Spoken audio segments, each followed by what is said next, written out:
ఇంట్లో వాళ్ళందరం కలిసి పార్క్ వెళ్ళాం. పార్క్ అనగానే ఇంటికి దగ్గరలో ఉండేదే కదా వెళ్తూ ఉంటాం.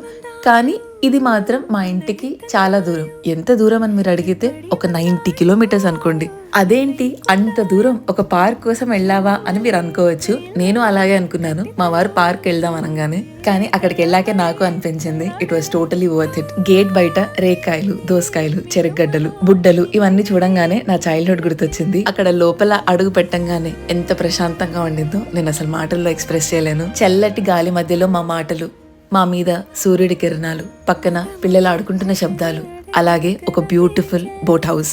అక్కడ ఉన్నంతసేపు అసలు టైమే తెలియలేదు. ఈ పార్క్కి వెళ్దాము అని మా వారు అడిగినప్పుడు ఇంత దూరం ఇప్పుడు అవసరమా, తర్వాత ఎప్పుడైనా చూద్దాంలే అన్న నేను వచ్చేసేటప్పుడు మళ్ళీ ఎప్పుడు వస్తున్నాము అని నేను అడిగేలా ఈ ప్లేస్ నన్ను మార్చేసింది. ఇంత చెప్పి నేను అసలు ఈ లొకేషన్ గురించి మాట్లాడలేదు చూసారా. ఇది వచ్చేసి చిల్డ్రన్స్ పార్క్ ఎట్ కృష్ణగిరి. మీకు కూడా ఎప్పుడైనా టైం ఉంటే ట్రై చేయండి.